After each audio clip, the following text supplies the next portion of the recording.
하겠습니다. 사랑합니다. 축복합니다. 할렐루야. 예. 오늘 또 말씀이 들려지고 또 깨달아지게 하셔서 하나님 말씀 위에 우리의 집을 세워가는 은혜가 있기를 기원드립니다. 하나님은 복의 하나님, 모든 복의 근원이십니다.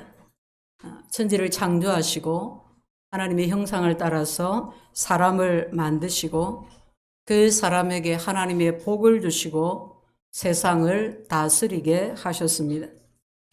하나님은 사람이 범죄함으로 하나님의 복을 잃어버린 것을 불쌍히 여기시고 예수 그리스도로 말미암아 하나님의 복을 다시 회복하게 하셨습니다.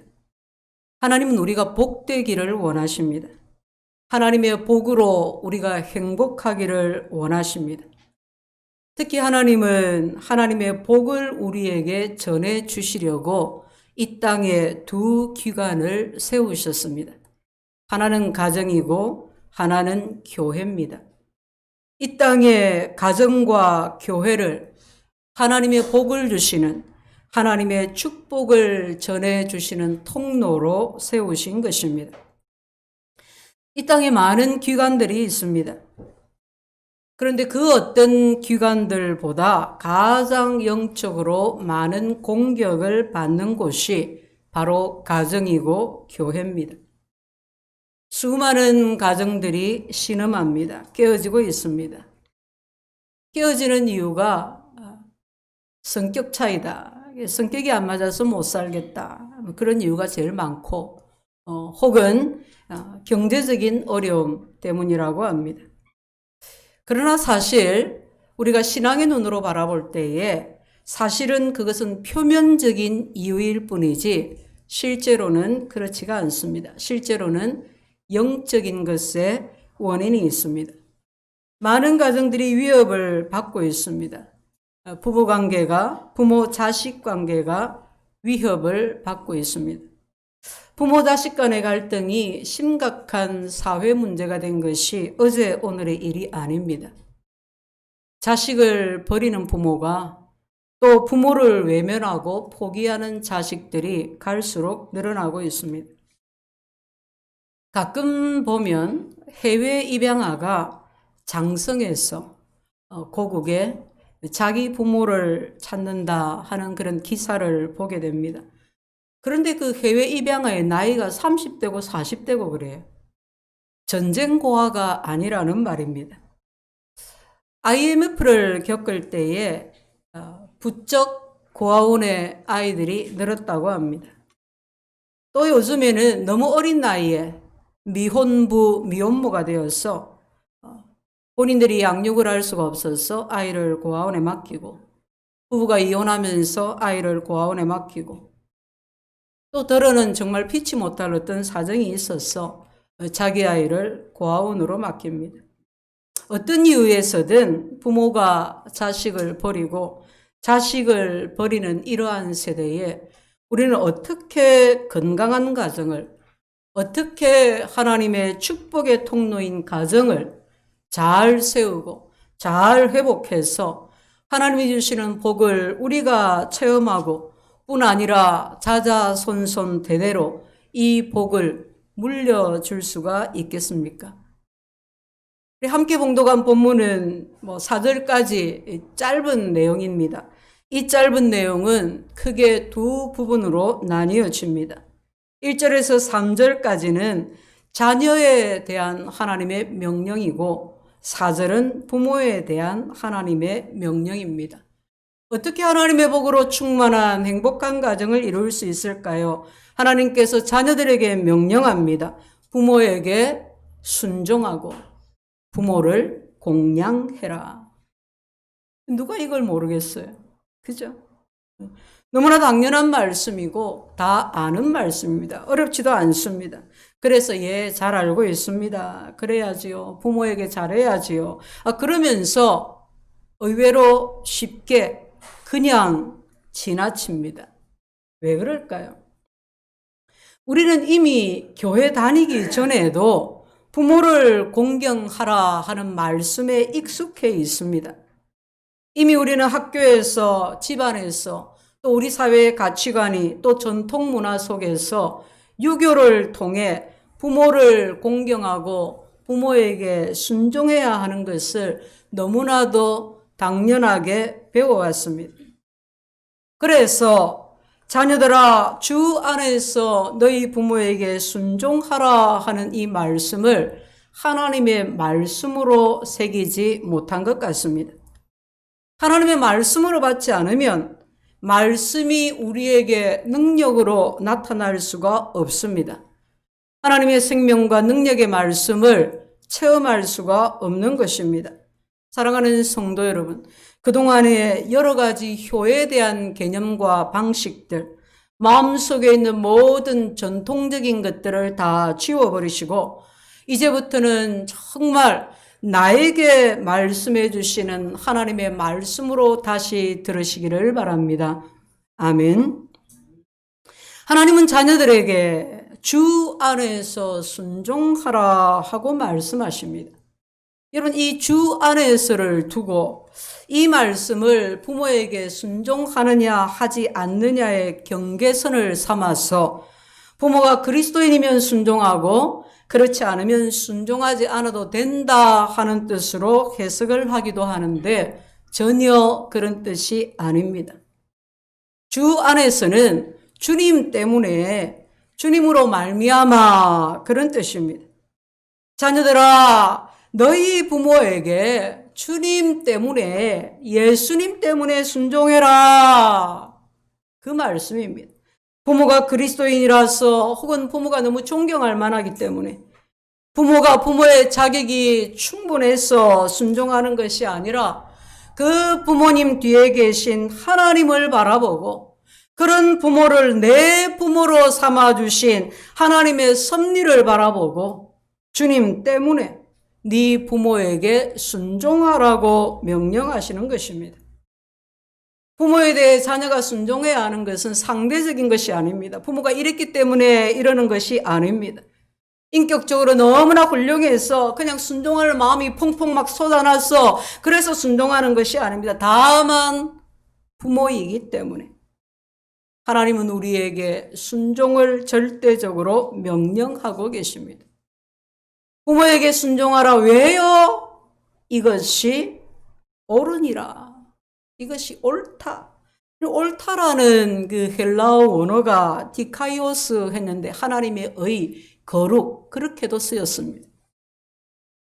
왜 부모에게 순종해야 하나요? 그것이 옳은 일이기 때문에, 하나님의 의이기 때문에, 그것이 하나님의 창조 섭리에, 그것이 하나님의 성품으로 볼 때에 옳은 일이기 때문에 부모에게 순종해라. 똑같은 내용이 골로새서 3장 20절에 이렇게 나와 있습니다. 자녀들아, 모든 일에 부모에게 순종하라. 이는 주 안에서 기쁘게 하는 것이니라.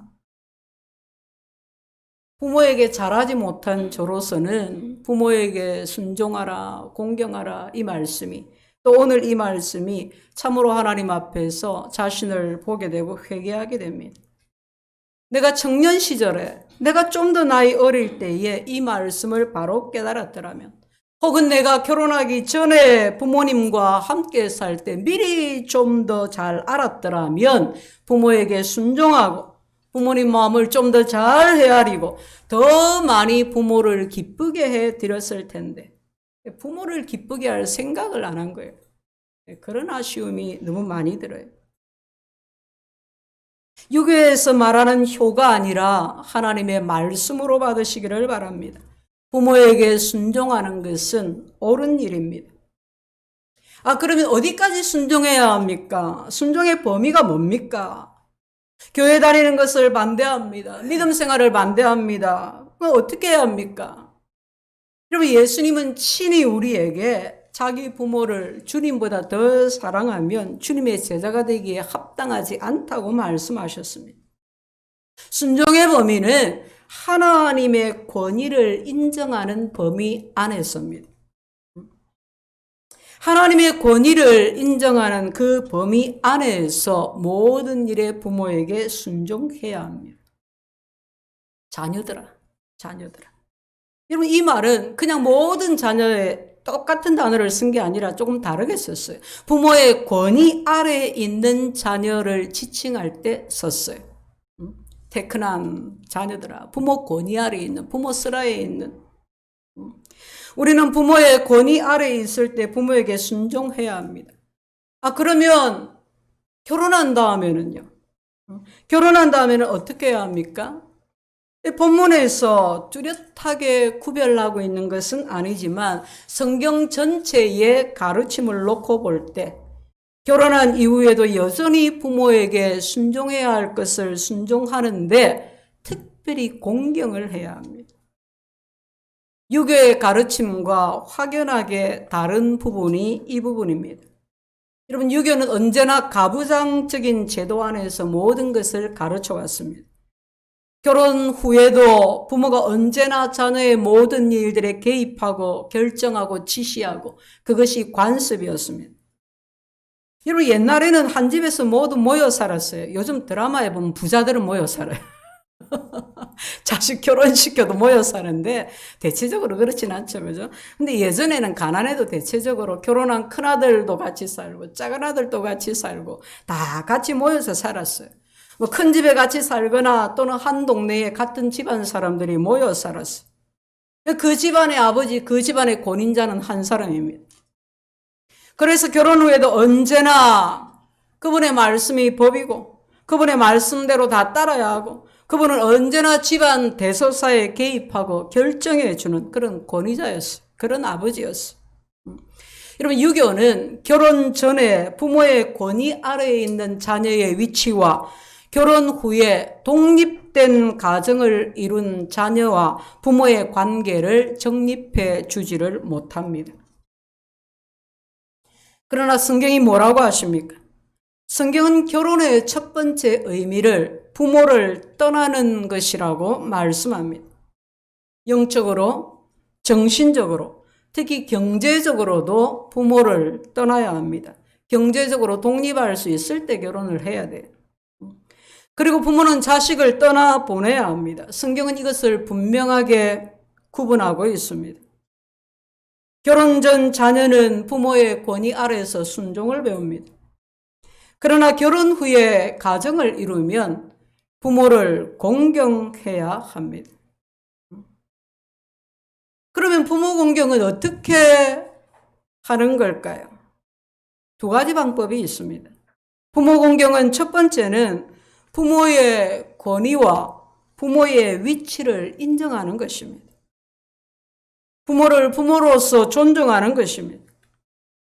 내가 결혼하고 새 가정을 이루었지만 그래도 부모는 부모로서 그 위치를 인정해주고 존중해주고 그렇게 해야 한다는 말입니다.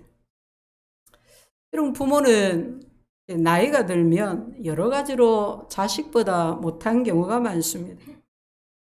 신체도 약해지고 날로 기력이 쇠해지죠. 요즘 같은 빠르고 막 복잡하고 막 그냥 자고 일어나면 뭔가 새로운 것이 또 나오고 이런 IT 시대, 디지털 시대, 이럴 때 부모와 자식 간에 갈등이 더욱 많고 의사소통 자체가 어렵습니다.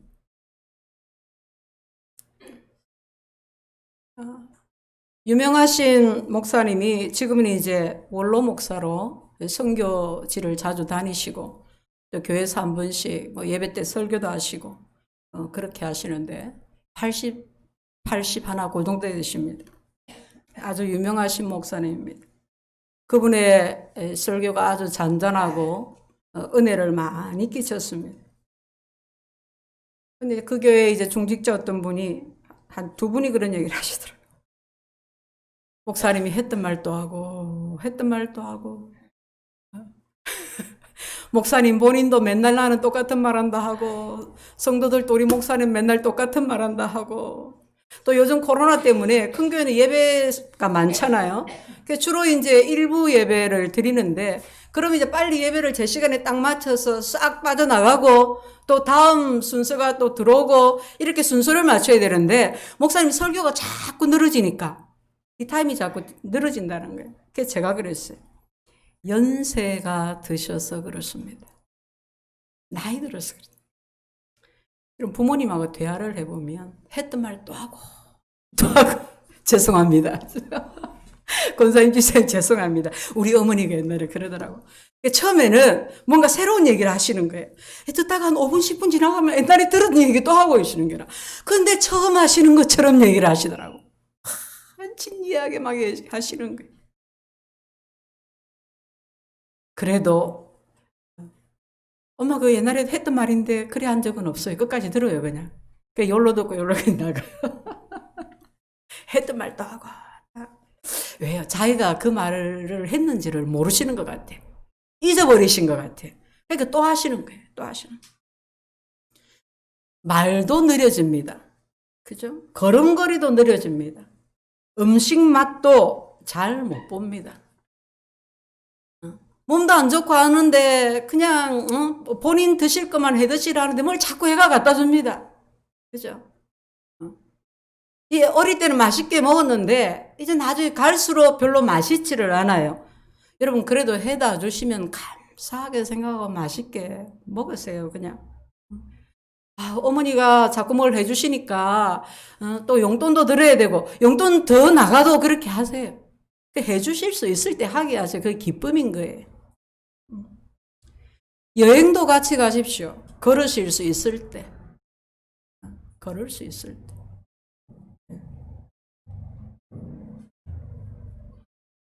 영화관에도 같이 모시고 가세요. 그죠? 우리 부모님들은 우리는 요즘 맛집이다 뭐다 맛있는 음식 새로운 음식 많이 먹잖아요. 어쨌든. 직장 생활을 하면서 많이 먹게 되고 또 뭐 이런저런 모임에서 먹게 되잖아요. 어른들은 이거 한 번도 안 먹어봤는데 이런 게 참 많아요. 그리고 엄마가 해주는 것보다 밖에 음식이 맛있습니다. 모시고 가서 좀 드시게 하세요. 그죠? 뭐 번거로운 건 있죠. 근데 내 자식 챙기는 거에 한 10분의 1이라도 하려고 생각만이라도 한번 해보세요. 그렇게 부모를 생각해 주는 겁니다. 그죠? 그렇게 자꾸 하려고 하는 겁니다. 또한 부모 공경은 부모를 공양하는 것입니다. 자식은 부모가 늙고 쇠해서 경제적인 능력이 떨어질 때 그 필요한 것들을 공급해 드려야 합니다. 성경은 자녀들에게 부모의 노후를 맡겼습니다. 여러분 이 시대에 자식이 내 부모를 전적으로 복양한다는 것은 정말 어려운 일입니다. 그래서 지금 국가에서 정말 고령화 문제가 얼마나 심각한 건지 치매 등 또 노인성 질환 문제에 대해서 계속 연구도 하고 뭐 정책도 세우고 예산도 많이 집행을 하고 그렇게 합니다. 세금을 이 부분에 굉장히 많이 쓰고 있어요. 이 또한 부모를 복양하게 하시는 하나님의 은혜입니다. 노인이 너무 많다고 지금 뭐 그러는데, 그죠? 자식은 안 낳고 수명이 길어지고 뭐 그렇게 하는데 노인을 잘 공경하는 사회는 장래가 있습니다. 그게 말씀의 원리입니다. 빅토르 위고의 소설에 나오는 한 대목입니다. 프랑스 혁명 당시에 전쟁 때문에 다 모두가 굶주렸어요. 어느 날 작은 군대가 숲을 지나가는데 그 길에 아들 셋과 엄마로 보이는 한 여인이 쓰러져 있습니다. 자세히 보니 배가 고파서 기진에 있는 거예요. 그걸 보고 장교가 큰 빵을 한 덩어리를 던져주었어요. 그랬더니 쓰러져 있던 엄마가 벌떡 일어나서 그 빵을 받아서 3등분을 딱 해서 자기 아이들을 일으켜서 그것을 먹게 합니다.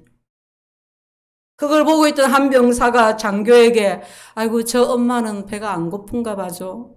배가 안 고픈가 봐요. 장교가 이렇게 대답했습니다.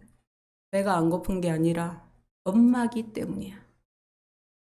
엄마기 때문이야. 여러분 우리 엄마가 지금 젊은 가정들은 좀 안 그런 것 같고 우리 세대 우리 어머니들 우리 부모님들은 우리를 그렇게 키우셨어. 그런데 우리는 어떻습니까?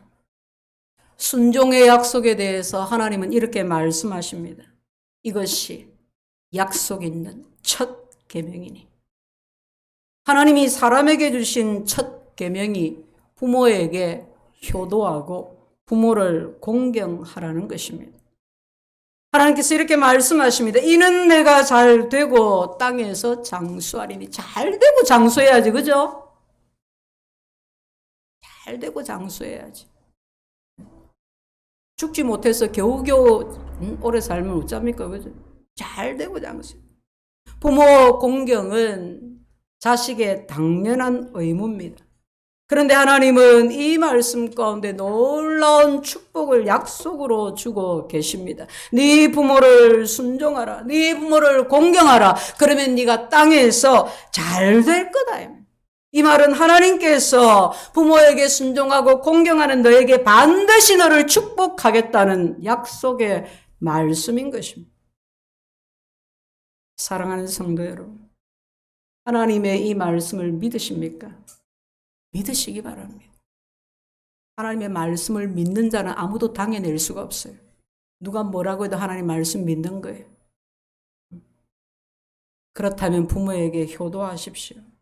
부족하지만 부모에게 좀 맞춰주려고 하고. 제가 자주 하는 말이 그 말이잖아요. 부모 이기를 하지 마라. 평생 그래 살아오시는데 뭘 자꾸 이기를 하냐. 복음 이외의 것들은 다 그냥 부모에게 져드려라. 부모에게 순종하고 공경하십시오. 하나님이 축복을 약속하십니다. 이는 내가 잘 되고 땅에서 장수하리라. 하나님께서 성공을 약속하고 계십니다. 부모된 여러분, 내 자식에게 효도를 받고 싶으십니까? 내 자식이 하나님의 복을 받는 사람이 되기를 원하십니까? 그렇다면 확실한 방법이 있습니다.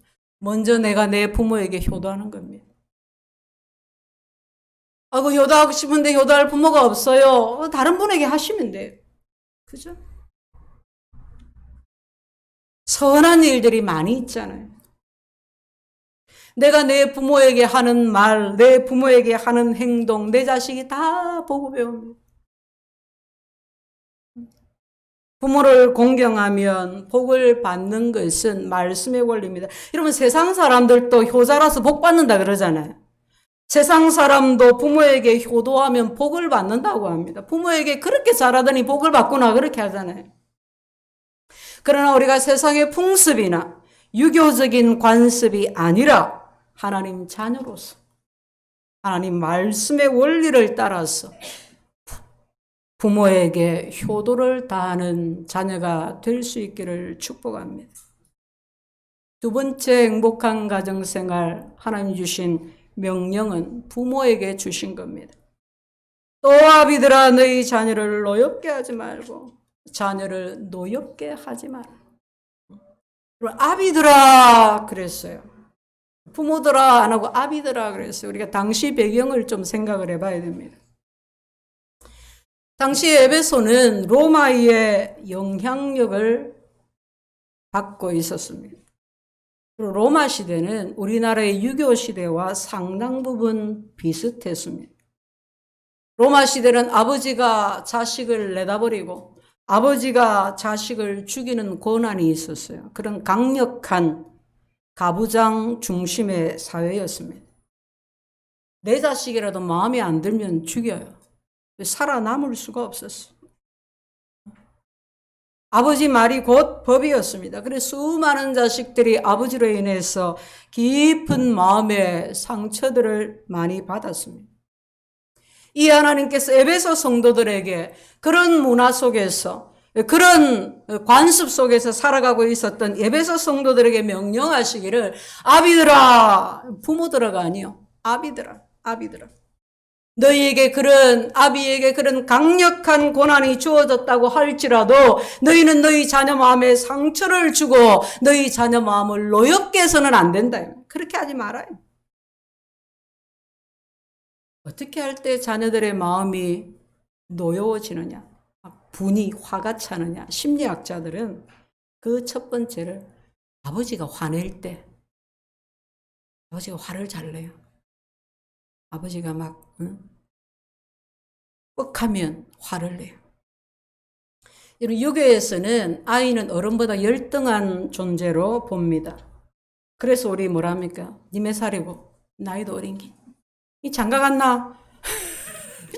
장가도 안 간 게 네가 무슨 어른이고 이래서 하면서 막 서열을 확 잡아버리잖아요. 어? 누구 만나고 통성명을 하면 나이가 얼마인가? 그것도 요새는 그냥 몇 년생이 아니고 빠른 몇 년생, 늦은 몇 년생 이러면 서열을 확 잡아버립니다. 유교 사회의 관습입니다. 그러나 성경은 갓난아이나 어린아이나 청년이나 노인이나 다 똑같은 인격체로 취급합니다. 근데 밖에서 아버지가 뭐 직장에서 또는 뭐 먼 일로 기분이 나빠서 들어와. 그러면 애꿎은 막 집안 식구들을 덜덜 볶아. 애들이 무슨 힘이 있습니까? 아이들에게 뭐 화풀이하고 자기는 날마다 이 리모컨 들고 이리 구불 저리 구불 하면서 애들 텔레비 본다고 막 소리치고. 소리 크다고 조용히 안 하나? 그래서 공부 좀 해라! 이러고. 그러다가 이제 아내에게 또 가죠. 애들을 어떻게 교육하기에 이 모양이냐, 계사금. 막 시비를 거는 거예요. 큰 소리 치고. 심지어는 막 폭언을 하고 폭행하고. 그런 아버지의 자녀들이 마음에 큰 상처를 받습니다. 자녀를 노엽게 하는 것입니다. 힘이 없으니까 그냥 당하는 거잖아요. 여러분, 정말 우리 부모들은, 어른들은 정말 자신을 돌아보고 회개해야 합니다. 혹시 내가 그런 아비는 아닌가? 내가 그런 어미는 아닌가? 그래서 하나님 앞에 정말 기도하고 자기 자신을 바꾸고 고치려고 해야 됩니다. 하나님 아버지, 내가 내 자식의 마음에 정말 깊은 상처를 준 것 같습니다. 내가 어떻게 그 마음을 씻어줄 수가 있겠습니까? 하나님, 그 상처를 만져주세요. 우리 아이 저 마음에 깊이 응어리진 거 그거 좀 풀어주세요. 풀어주세요. 그리고 자꾸 노력해야 돼. 시덥잖은 이야기도 한 번씩 하고 이러면서 자꾸 가까이 가려고 하고 그렇게. 자녀를 노엽게 하는 두 번째는 자기 목적을 위해서 부모가 자기 만족을 위해서 자녀를 막 몰아세우는 겁니다. 내가 어릴 때 가난해서 못했던 것이 너무 많아. 애한테 그거 막 다 주고 싶은 거야. 좋은 거 먹이고 좋은 거 입히고 막 학원 막 세 군데 다섯 군데 막 보내고 내가 하고 싶은 거 못하고 내가 성공하고 싶은데 그거 못한 거 그거 내 자식들에게 막 시켜서 보고 싶은 거예요. 겉으로 보면 정말 자녀를 사랑하고 굉장히 위하는 것 같습니다. 그러나 대개 자녀들은 부모의 열심과 비례해서 감당할 수 없는 스트레스를 받습니다. 자녀의 재능을 발견하고 개발시켜주고 그의 성향이 어떤지 기질이 어떤지 잠잠히 이렇게 봐주고 또 기도하고 그렇게 해서 아이를 성장시켜 가야 되는데 자기 야망을 위해서 자신의 어떤 결핍을 채우기 위해서 자꾸 한 곳으로 몰아갑니다. 자기 뜻대로 막 몰아갑니다. 이 모두는 자녀를 노엽게 하는 것입니다. 다음은 자유를 제한하는 겁니다. 지나치게 엄격한 거예요. 지나치게. 함부로 대하는 겁니다. 아버지 말 한마디에 군기가 바짝 들어가는 집. 아버지가 그냥 헛기침 한 번만 해도 조용히 치는 집. 아버지 건드리면 안 된다 이러면서. 그런 집의 자녀들이 되게 마음에 상처가 많습니다. 또 그 반대로 막 방임하는 거예요. 자존감을 높여주고 막 자신감을 키워주고 이러면서 막 그냥 내버려 두는 거예요. 또는 자녀 교육은 엄마가 해야지 그러면서 그냥 일절 간섭을 안 하는 거예요. 아이들하고 대화도 안 하고 교제도 안 하고 마땅히 가르쳐야 할 것들을 가르치지를 않습니다. 성경은 이것을 자녀를 노엽게 하는 것이라고 합니다. 여러분, 어려운 내용이 있습니까? 없죠. 너무 쉽고 간단하지 않습니까? 하나님의 말씀으로 받으시기를 축복합니다. 자녀를 노엽게 하지 말고 그 다음에 자녀를 양육하라. 양육을 해야 됩니다. 이 양육은 시편 23편의 양을 돌보는 목자처럼 그렇게 사랑으로 친절하게 너른 가슴으로 품어줘 그렇게 양육을 하라는 거예요. 주의 교훈과 훈계로 여러분 교훈은 가르치는 겁니다. 그렇죠? 막 시시콜콜 간섭하고 막 잔소리하고 그래라는 것이 아니라 내 철학을 가르치고 내 뜻을 내 생각을 막 전달하고 주입시키고 그래라는 것이 아니라 남자는 말이지 세상은 말이야. 세상은 이렇게 살아야 돼. 또 요즘 유행하는 말이지. 나 때는 말이야. 예수 믿는 아빠가 성경적 가치관이 하나도 안 세워져 있어. 그렇게라는 것이 아니라 주의 교훈으로 주의 말씀으로 가르쳐야 합니다. 성경은 하나님의 말씀을 가르치는 책임을 아버지에게 묻습니다. 아버지에게 주의 교훈과 훈계로 양육하는 책임을 주셨습니다. 물론 어머니도 가르쳐야 합니다. 그죠? 어머니가 가정의 믿음의 가장일 수 있고 가르쳐야 합니다. 지혜롭게 해야죠. 그러나 아버지가 아이를 가르치는 이 특별한 의무를, 이 축복을 놓치면 안 됩니다. 아버지가 가르쳐야 돼요. 아버지가 가르쳐야 되는 부분이 있습니다. 주의 교훈으로 그리고 훈계로 양육하라 그래서 훈계. 요즘 아이들은 이런 얘기 많이 하잖아요. 우리 아이는 안 저래야 되는데 요즘 아이들이 규모가 없다고 합니다. 남을 배려하고 남을 생각할 줄을 모른다고 합니다. 나만 알고 공동체를 몰라요. 조금만 어려운 일이 있으면 다 그냥 때려치워버리고 아닌 것은 아니라고 배워야 하는데 아닌 것을 제재받아야 하는데 그런 훈계가 없습니다. 잠언에 보면 자식을 사랑하면 근실이 징계한다고 했습니다. 그런데 징계가 없는 거예요. 애 기죽인다고. 왜 그러냐고. 예뻐하기만 합니다. 그러니까 어른 어려워할 줄도 모르고 기본적인 사람에 대한 예의도 모르고 함께 살아가는 사회의 질서도 규칙도 모릅니다. 누구 때문입니까? 성경은 아버지 책임입니다. 자녀를 훈계하며 양육하시기를 바랍니다. 이런 내 자녀는 1차적으로 부모인 내가 훈계해야 합니다. 이런 다른 사람이 좋은 뜻으로 하는데도 그런 위치에 있어서 하는데도 다른 사람이 내 자식 뭐라 하면 받아들이기가 참 어려워요. 저는 10대, 20대 때 그게 터득이 되어지더만은요. 우리 큰 조카가 저랑 6살 차이가 나는데 방학 내내 놀다가 끝날 때쯤에 이제 숙제하잖아요. 늘 그래 와서 방학을 시작할 때 딱 얘기를 했어요. 네 나중에 방학 끝나갈 때 이모 도와달라 어쩌라 하면 나 절대 안 도와준다. 지금부터 조금씩 해 도와준다. 근데 그래 놓고 신나게 놀다가 이제 방학 끝날 때쯤 내가 갈라니까 잘 안 되잖아요. 눈물을 펑펑 흘리면서. 제가 조카 안 도와준다고 언니가 완전히 상처를 받았습니다. 내가 조카 잘못한 거 딱 1, 2, 3 딱 하니까 그래 똑똑하다 니 잘났다 이러면서 내 자식은 내가 야단을 쳐야 돼. 1차적으로. 응? 부모가 야단치고 그걸 원수는 안 돼요. 응? 정확한 가치관을 가지고 야단을 쳐야 돼. 자녀를 훈계하는 가장 좋은 방법은 부모가 주 앞에서 훈계를 받는 겁니다. 세상에서 가장 좋은 배움은, 가장 좋은 훈련은 모범에서 나옵니다. 부모는 자녀에게 모범을 보여야 합니다. 이 사회를 건강하게 하는 규범이 무너져 내리고 있습니다. 마땅히 공경해야 할 부모를 공경하지 않고 주의 교훈과 훈계로 양육해야 할 자녀를 그렇게 양육해야 될 부모가 그 책임을 저버리고 있기 때문입니다. 사랑하는 성도 여러분, 우리 가정을 지켜내고 우리 가정이 정말 하나님의 복을 누리고 또 하나님의 축복의 통로가 되는 가정이 되게 하려면 우리는 하나님의 말씀으로 돌아가야 합니다. 말씀 위에 우리 가정을 세워야 합니다. 이런 부모라고 해서 완벽하지 않습니다. 많이 배우고 믿음이 좋은 자녀라고 해서 완벽한 것이 아닙니다. 상처를 주고 싶지 않지만 상처를 주게 되고 모범을 보이고 싶지만 모범이 되지 못하고 있는 우리임을 고백합니다.